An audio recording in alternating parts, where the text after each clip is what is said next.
प्रदेश के अंदर मेरा फर्ज है नेता प्रतिपक्ष के नाते कि कांग्रेस के कार्यकर्ता हो, चाहे आम जन समस्या आम जनता से जुड़ी हो, चाहे किसान की हो, चाहे युवाओं की हो, चाहे महिलाओं की हो, चाहे उद्योग की हो, इन सभी समस्याओं से रूबरू होना और उनकी बात सरकार के कानों तक पहुंचाना। मैं समझता हूं कि पिछले 1 साल के अंदर सरकार कुंभकर्ण के रूप में रही है, क्योंकि जब सरकार को जगाया जाता है, जब काम करती है। आपने देखा है कि पूरा सत्र खत्म होने आया बच्चों का, जब हमने शुरुआत करी स्कूटी बांटने की, एक्टिवा सांकेतिक रूप से थी, सरकार जब जागी, अभी भी सिर्फ 50 स्कूटी दी है, बाकी को प्रमाण पत्र दे दिए।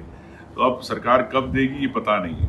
तो हमारा कहना यह है विपक्ष का कि आप चुनाव जीत के आते वादों से, और वादे जो आपने चुनाव में किए थे उन वादों को आपने साल भर के अंदर क्यों नहीं क्रियान्वित किया। चाहे किसान को आज आप 2700 रुपये आपने गेहूं की बात करी, चाहे आपने 3100 रुपये धान खरीदने की बात करी, चाहे लाडली बहना को 3000 की बात की।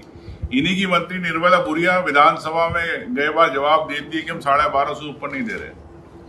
तो भारतीय जनता पार्टी कथनी और करनी में फर्क है। बड़े बड़े इन्वेस्टर मीट करती है, प्रदेश के अंदर पैसा आता नहीं।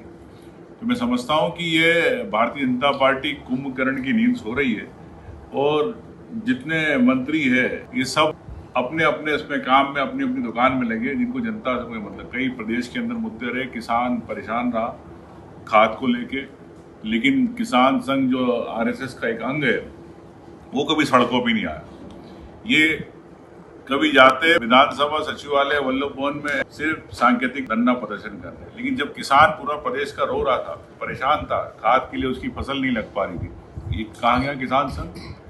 यही किसान संघ के लोग गए थे चुनाव के अंदर कि हम आपको 3100 रुपये दिलाएंगे, 2700 रुपये दिलाएंगे, पर्चे बांटे गाँव के अंदर। कहाँ गया किसान संघ? आज पीएससी के अंदर आप देखते हैं किस प्रकार से बच्चे परेशान है। पूरे 3-3.5 लाख बच्चे पूरे प्रदेश में देते हैं, उनके भविष्य के साथ खिलवाड़ किया जा रहा है। मेंस में प्री में पास होते हैं, इंटरव्यू के अंदर फेल कर दिए जाते हैं। तो मैं समझता हूं कि ये इंटरव्यू की प्रणाली पूरे प्रदेश के अंदर खत्म होना चाहिए। जो मेंस में आए, जो मेरिट पे आए, उनको आपको तत्काल आपको सिलेक्शन करना चाहिए, क्योंकि आखिरी के 10-50 नंबर रख के, 100 नंबर रख के उसके अंदर कब कम ज्यादा कर देते इसका सिलेक्शन करना। तो जो सच हकदार है, जो बेचारा पढ़ के आ रहा है गरीब परिवार का, इसके माँ बाप देखते हैं कि सपने की हमारा बच्चा पढ़ेगा और इस भविष्य का, प्रदेश का भविष्य बनेगा, चाहे डिप्टी कलेक्टर हो, एसडीओपी हो, डीआई है।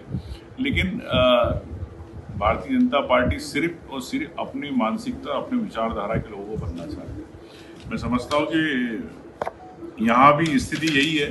बीना के अंदर भी रिफाइनरी के अंदर स्थानीय लोगों को रोजगार नहीं मिल पा रहा, तो यहाँ के युवा कहाँ जाएंगे?